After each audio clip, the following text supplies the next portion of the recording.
Hello and welcome to this week's episode of Automated, our weekly podcast where we talk about robots and things we love about them, especially now that we just came back from CES. I, of course, am Stefan Seltz-Oxmacher, CEO and co-founder of Polymath Robotics, and live in 4K spitting color is my co-founder. You don't even have to imagine Stefan's description of my wear. Yeah. You now see my marketing another podcast, which is excellent. Because we are doing video for the first time. We have discovered a new format of media where you have moving pictures associated with words. So if you want, you can go somewhere, maybe YouTube, to watch this podcast instead of just listen to it. And you will discover what my wife has known for a long time, that I look best with the lights off. I was going to say, I have a face for radio. This, of course, is Automated, our robotics podcast, which we split into two different segments. The first of which we play a game to come up with a robot. The second of which we talk about some subject in robotics. Now, we just came back from a super busy week at CES. So we're just going to talk about things that we saw at CES, neat ideas that came out, times that we may or may not have been jerks to people. And we might even make fun of a booth in extensive detail by making it the subject of our game. And with that, let's play a little game. All right. So in our long-running tradition, we will completely unbiasedly pick a subject of discussion, which now that we're on camera, you can see I'm not scrolling the phone. Well, okay, to be clear, for those people who are watching right now and normally listen, we have been using a little Python app to pick our technologies. But this time, we have an idea. It's just so revolutionary. It is. That we need to talk about it on this show. So the technology is, let's call it... Flight? Yeah. Vertical flight. Vertical takeoff and landing. But yeah. I mean, general flight. Right. Now, you might ask, are we talking about quadcopters? Are we talking about jet engines that sometimes go behind the plane, sometimes go down? Are we talking about helicopters? And the truth is, we don't know. The really interesting thing is the group that we're modeling this off also doesn't know. Yeah. Or at least can't say. Yes. So it's a technology to transport people. Okay. And the revolutionary part is it's shaped sort of like a UFO. Okay. Like a disc. Yes. Yes. So it's a saucer. Like two salad strainers put face to face. With no perceivable place where air can come in or out. Yes. But it flies. Yes. And what's interesting is if you can deduce who we're talking about, you can pre-order one of their UFOs now. Yep. You'll find on their website, I kid you not, a mock-up of UFOs flying over cities like San Francisco. It's kind of like the drone things out of New Jersey, except the company pretends to be serious about it. I mean, we shouldn't really make fun of them because they won CES 2025 Innovators Award and we did not. We are deeply convinced that they have pretended to win an award. So my problem, Ilya, is I want to travel.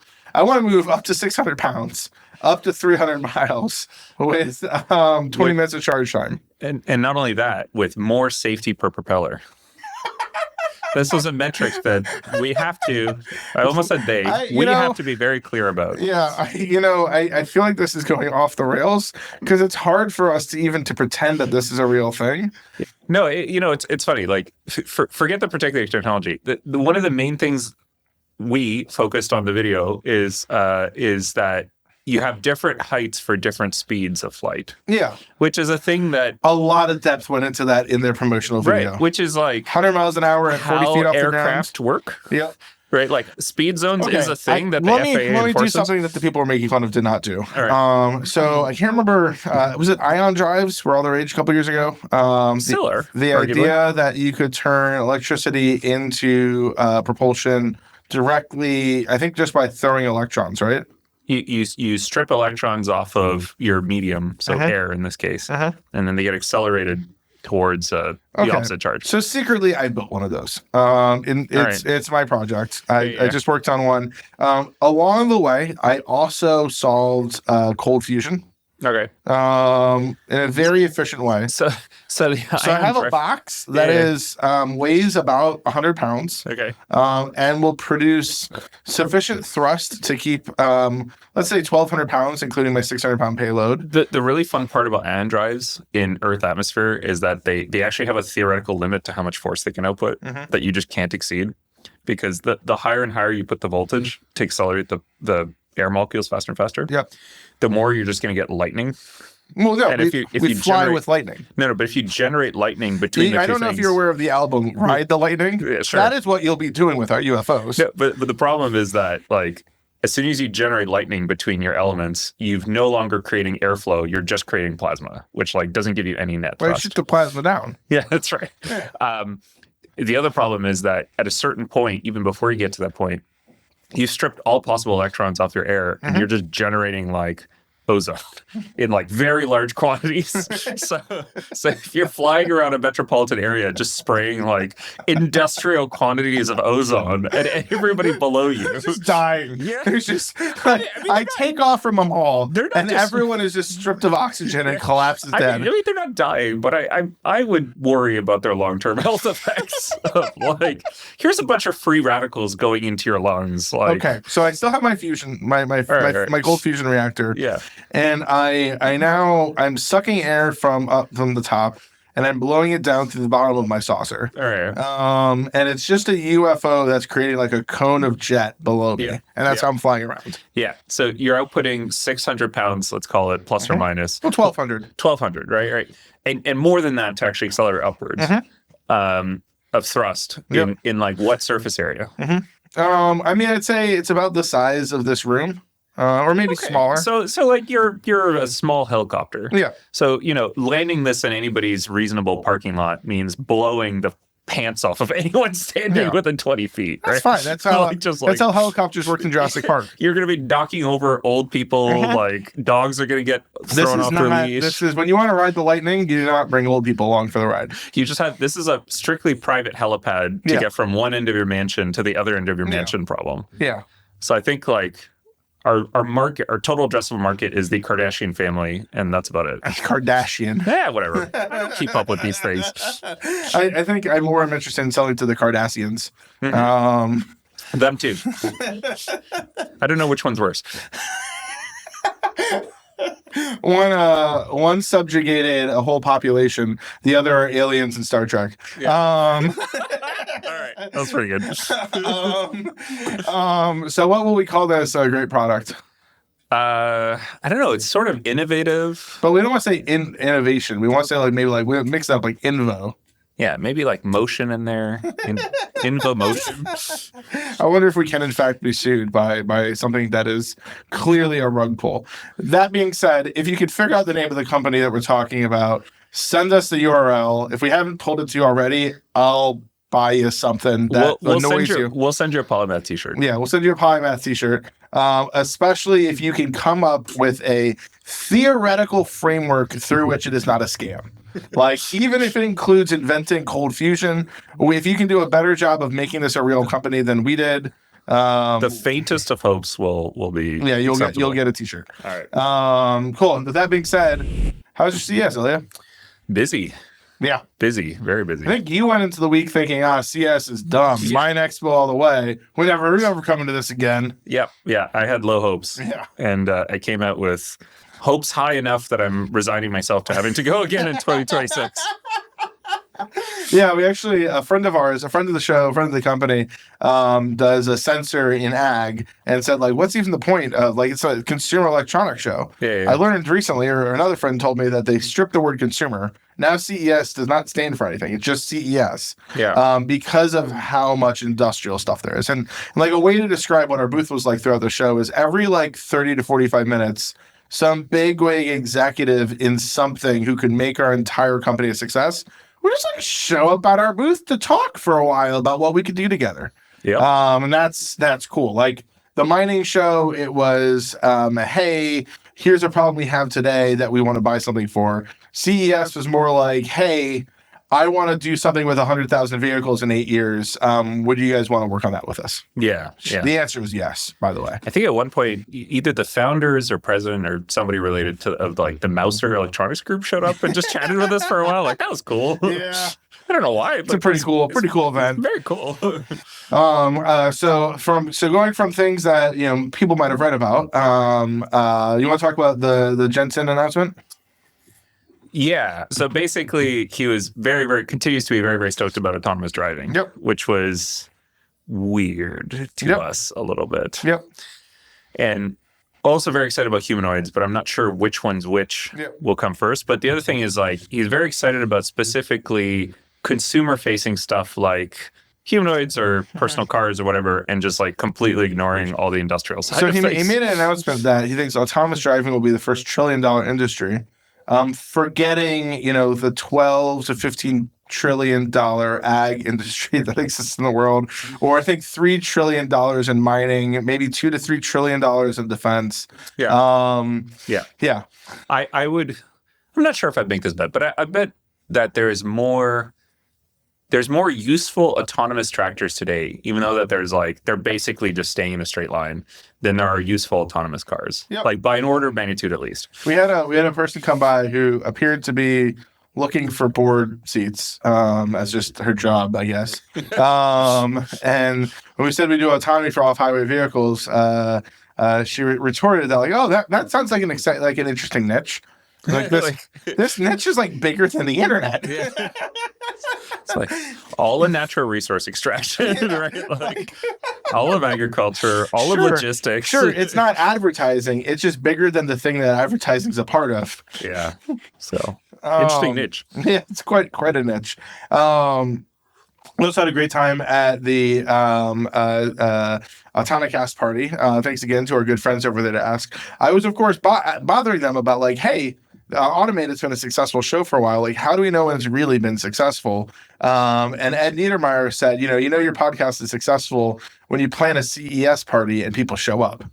So I think we should do some market testing at CES next year to see if this is actually a successful podcast. I feel like I'm getting flashbacks of my 5th birthday. I'm very worried. What happened at your 5th birthday? Your podcast went viral? Yeah, that's right. Definitely. That's what I was talking about. I heard an interesting thing from a major, large, big deal, giant company that has a big autonomy program who can't manage customer scope expectations. Yeah, tell me more. So essentially, they're working on a project for somebody, and they've debated things like driving environments, whether how much space they have to operate when they're doing path planning, where if they have open sky and access to GPS or not. And they made a set of agreements when they signed the contract and started the program. And now the customer is saying like, oh, you have 30% less width to do your path plan. Oh, sometimes we want you to drive into large metal buildings. Yeah. You were doing GPS focused localization. Just the AI can figure it out, right? Yeah. I've said this before, but like robotics is almost unique, not quite, in the like how you move in fact impacts what you see, and what you see impacts how you plan, and how you plan impacts how you move. And like this very tightly constrained circle. Yep. And more than almost any other large projects, you have a lot less space for poorly defined starting conditions. Yep. Because as soon as you change one of them, you drastically change the performance of all three.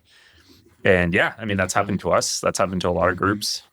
So it's an interesting problem. I don't know if we have a good solution for it. Yeah, I mean, I think it's more of there's a lot of problems in robotics that like you need like just good SaaS software practices to solve. Like, yeah.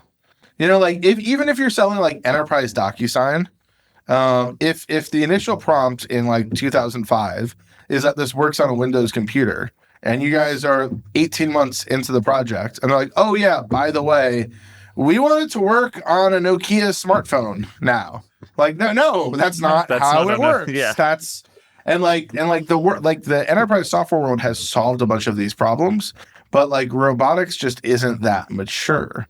So like the people who like understand the technical problems in robotics often don't get like that other like sense of like product back and forth, or how those different groups interact. Yeah. I mean, speaking to our friends at SwiftNav, there's this gap in project managers versus product managers in robotics. I saw this at Amazon as well, of like, you stray too much one direction and you're essentially a spreadsheet Gantt chart jockey, and you stray too much the other direction and you're like, oh, the product should have this sort of placement, but like no real relation to what's actually going on. Yep.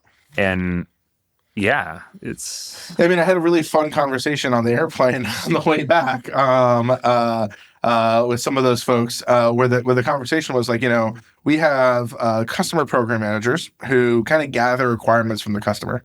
Yeah. We have technical program managers who say, oh, whatever you say you want, I'll find a way to build in some timeline. And then we have product managers who tell both those groups to shut up and like, no, here's the things we're building. Oh, you want us to do something in this set of requirements? Like, absolutely not. That is not a thing that you paid for. And we're not willing to even entertain it. And like, I think like that interaction, like there's very few companies in the robotics market who have ever had to get serious about that. Like, I think, like, frankly, it's something that Polymath needs to get a lot better at. Yeah. But it's also just oh, yeah, that's how the rest of the world works. Yeah. Yeah. I mean, I gave a talk at Robo Business, and one of my final points was just like, do less and do it better. Yep. Is the path towards success. I mean, like, actually, like, Tim Harris at SwiftNav said, a lot of our customers say we're the best vendor we've ever worked with, and that's bad. That always scares you, right? We should not be doing everything for every customer. Yeah. We need to be the customer's favorite vendors compared to our competitors, but not their favorite vendor across anything in the world. That's concerning. I mean, it kind of, as an engineer, that makes me feel a little happy, but I get it. I get it. Another very good vendor, Tog, was missing from CES this several years ago. There was a massive booth. Like, I want to say, I don't know, $300,000 just for the retail rental space or whatever. For a company 60 by 60. Yeah, it was just 60 foot by 60 foot. I think it's bigger than that. It was big. It was like my house footprint size. No, it was bigger than your house. Yeah, even better. It was like your house plus 3 other houses. Okay. In my memory, at least. Called Tog, that seemingly did nothing. They were on the floor plan weeks ago or months ago, and they disappeared. They're a mysterious Turkish company that my guess would just be the scam to steal money from whoever they're stealing money from went away. Much like our friends at the UFO company. Yeah, we talked about them, I think last CES, we were kind of laughing because it was like this enormous, elaborate booth that talked about the future of how humans will live. By working together, we can bring about a better tomorrow. And there was like waterfalls and live plant walls and nowhere did you understand that you this had to was deeply Google them to figure out that they're a Turkish small automaker that has made like a grand total of maybe around 1,000 cars. Like, very weird. Which brings us to an interesting conversation we had with our friend Jason DeVitt at Compound Eye. Where he brought up a deeply troubling concept for me, like deeply upsetting. It's funny this bothers you more than me, because traditionally maybe the engineers this is a place where you're more cynical than I am. Yes. But philosophical trustees you could describe as a book because it comes in book form, but I think it's like 4,000 words, called On Bullshit. Right. And a philosopher basically spends this essay, I think a Stanford or Princeton or Harvard philosophy professor, on trying to find a definition for bullshit, with the intro being like, despite there being a lot of bullshit in the world, there isn't a really good definition for what is bullshit. All right. The final definition he comes to is that when people are talking bullshit, they're talking with no care whatsoever to what the truth is. Yeah. So if what they're saying it's just totally orthogonal. Yeah. Like, it's not, there's no correlation. So like Tog is going to bring about the future of transportation. Maybe they could not. It has nothing to do with anything.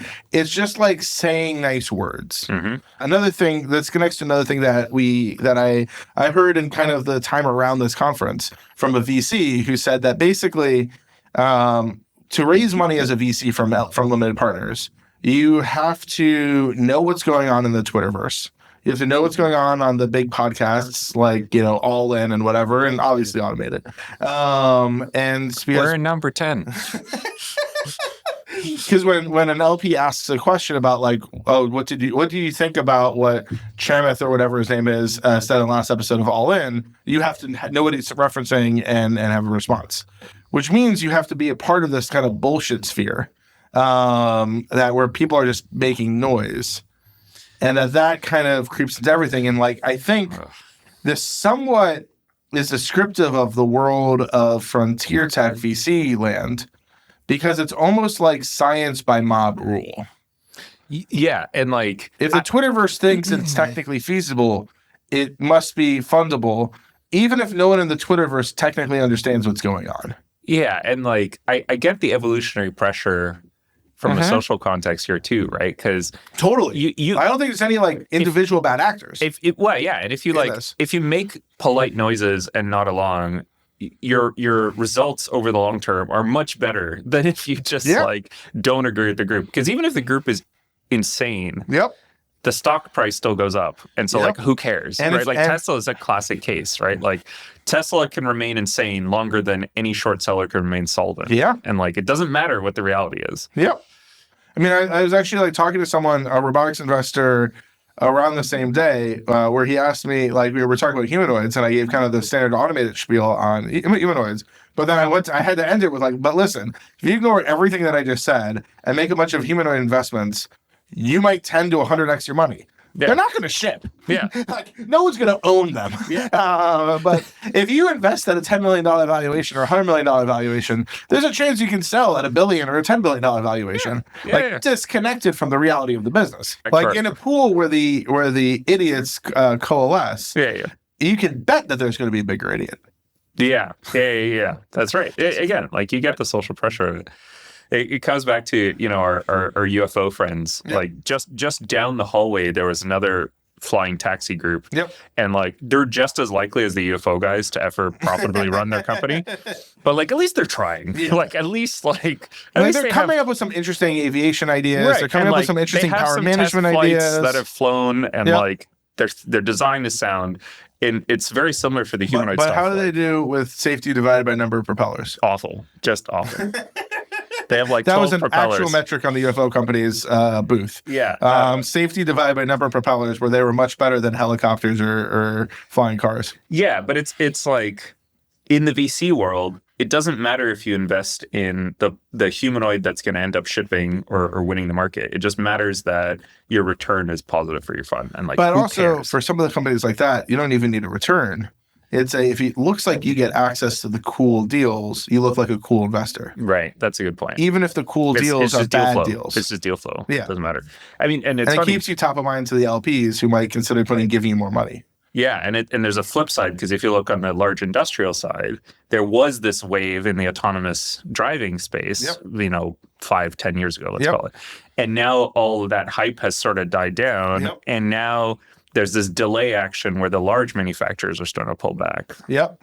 So an innovation person from a large OEM who's done a number of things in autonomy said, like, we've been thinking about pulling back, especially post-cruise.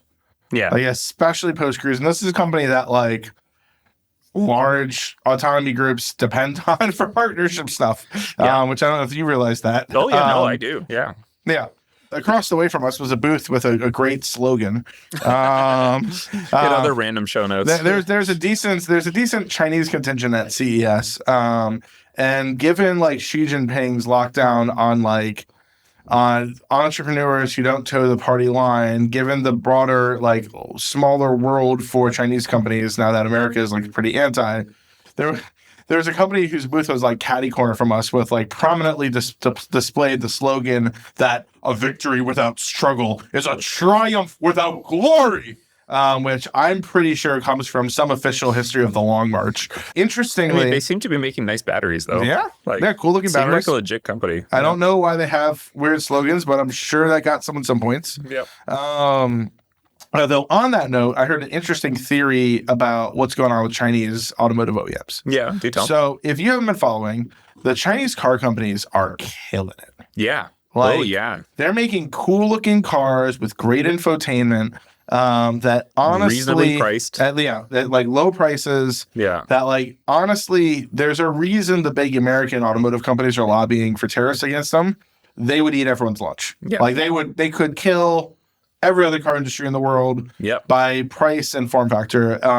Someone I talked to, someone who's Chinese, said she took her dad to the Shanghai Auto Show to buy him a new car because she's rich and I guess just buys her dad cars. Cool. And looked at like, oh, should we get you a BMW? Should we get you a Porsche? Porsche apparently has seen their sales in mainland China go down 40% year over year because of how good domestic vehicles are.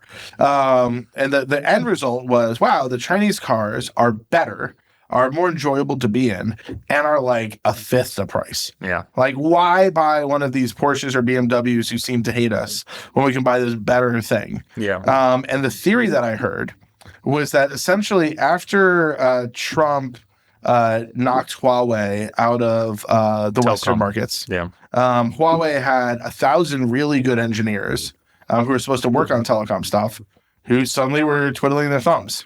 Mm-hmm.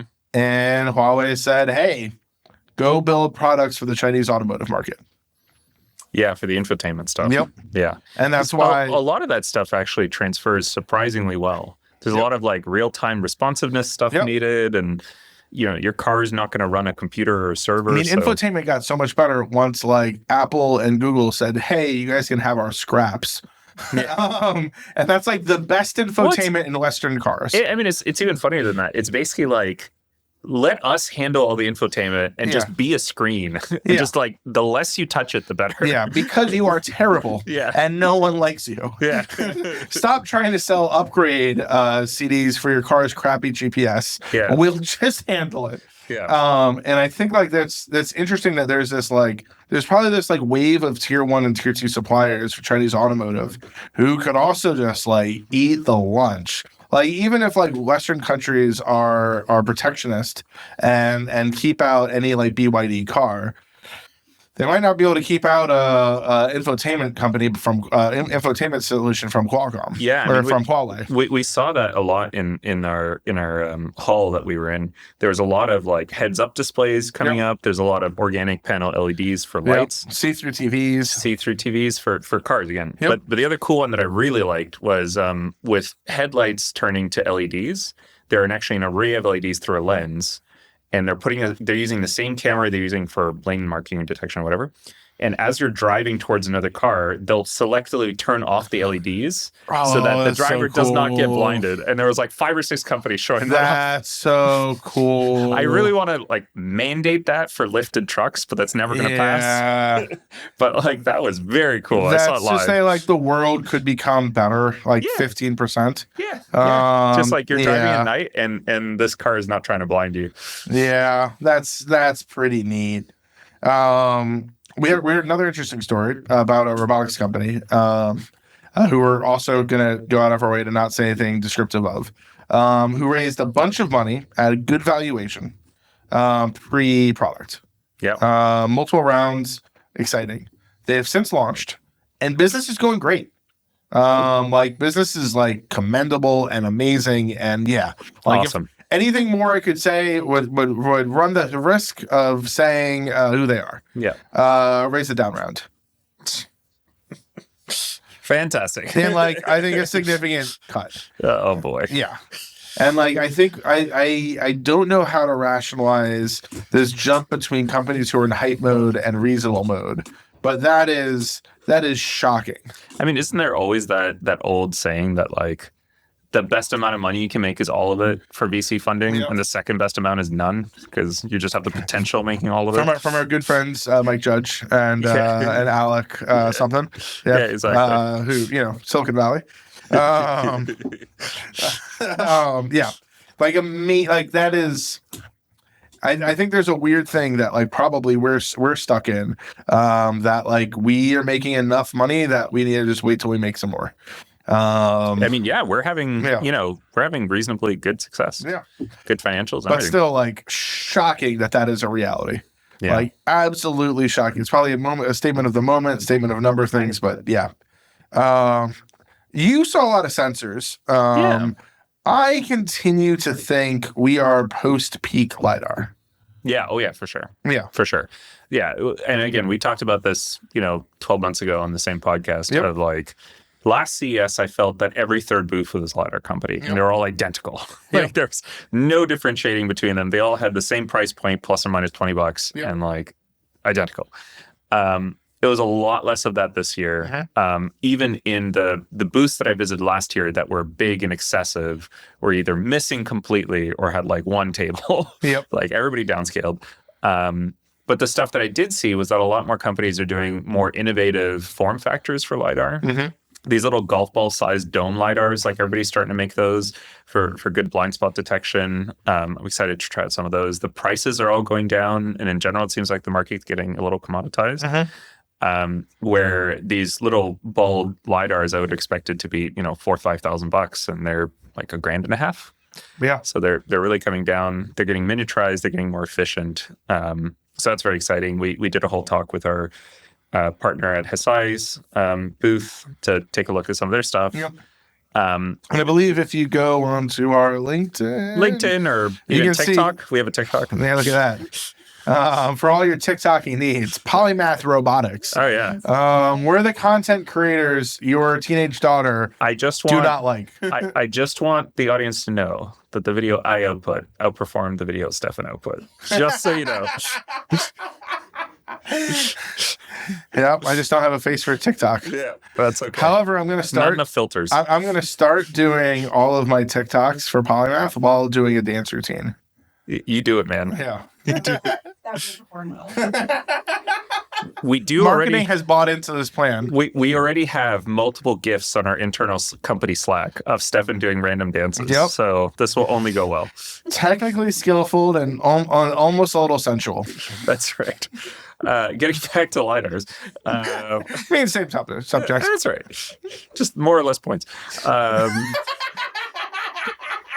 Elliot just called me fat and censored. Very, very subtle dig. Super subtle dig. Oh, man. Your mama's so fat, she's got like 40,000 points on her house to return.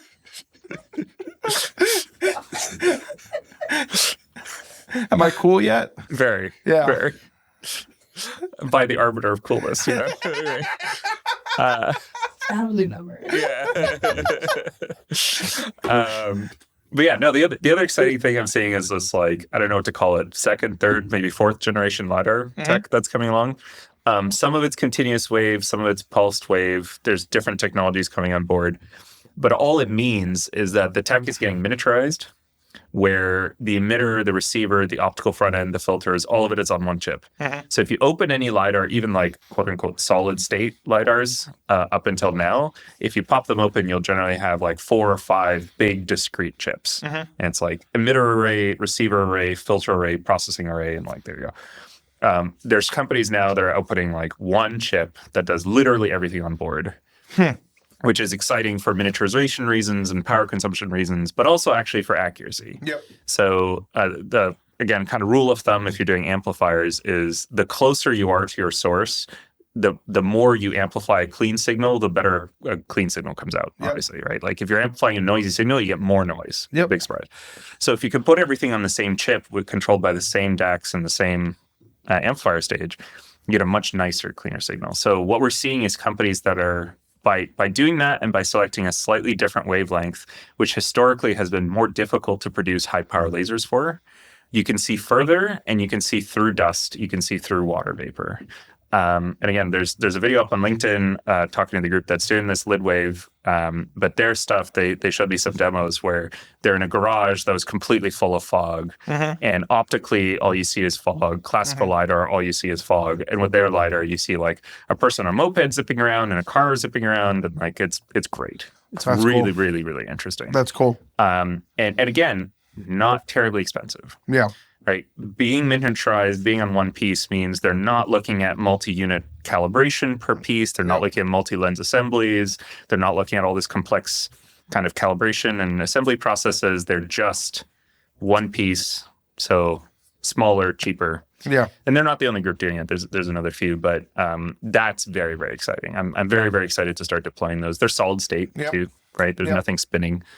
So yeah. That was legitimately exciting. Another interesting tidbit I heard more on the business side around the LiDAR market is someone who came by to show us a chip told me that I can't remember which the other LiDAR company was, but he's historically seen every LiDAR company as being like cutthroat competitive against each other, and will trash talk each other as much as possible because it's hard to differentiate. And said that like this other company, when asked about Ouster, didn't trash talk.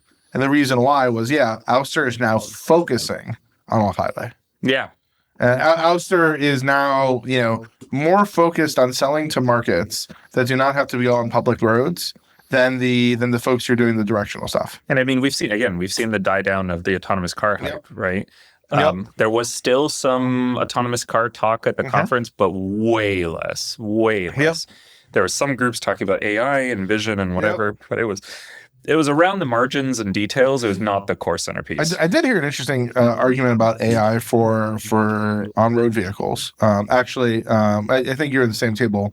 An argument that part of why Cruise got shut down and Waymo did not is Waymo started using generative AI to come up with scenarios that were slightly different. Not only scenarios. So the difference was Cruise, and actually much like us, right, kind of built a classical model control process and was slow to adapt to a fully kind of end-to-end ML process. Whereas Waymo kind of, to this person's words, let's call it 2-3 years ago, kind of dropped a lot of their classical stuff and moved fully to ML based. And that helped them handle edge cases a lot better. Yeah. That was kind of the main thing. What is an interesting idea, but came from a source that I wouldn't expect to hear that idea from. So if you've heard that individually, please write in. If not, I'm going to be asking more people to hear if I hear that repeated at all, to find out if that's a real thing or if that's just bullshit. Yeah. To our earlier topic. Cool. So we're gonna go to CES next year. Less off-highway, like the off-highway stuff is scaled down. Yeah. To our producer's note, we did see some of the major off-highway booths get smaller. Yeah. And I think there was even Caterpillar's booth was like a third the size. Yeah. And right next to them, Deere's was also smaller than it had been the year before. My suspicion is similar to how at one point Cruise claimed to be $30 to $40 billion of GM's market cap, and then GM's shares rose when they announced the end of Cruise. My hunch is we might see something like that from some of the big programs that are pre-product. Yeah. From some of the big OEMs where hey, we've been milking this thing along to boost our market cap, but it's not getting anywhere. Yep, and the market no longer seems to give us the premium for it. Or we think we've internalized the premium and we no longer need it to keep the premium. That might be one of my predictions just based on booth sizes at CES. Yeah, I mean, and some of the literature of how they talk about this stuff has been moved around quite a bit. Yeah. So we're going to CES next year? Yeah, unfortunately. And who knows? Maybe we'll have a poorly attended 5-year-old birthday party version of a show related, or an incredibly well attended wait list to get in while we don't actually rent out the bar that it's in. CES event. That's right. So if you want to disappoint Stefan, reach out and let us know. Tell us you'll be at our happy hour, and then don't go. So playing the homework. Yeah. All right, Elliot, what are we talking about next week? Oh, I'm still catching up from last week, so I'll let you know in 2 weeks. You and me both. Thanks so much for joining us this week. See you next time.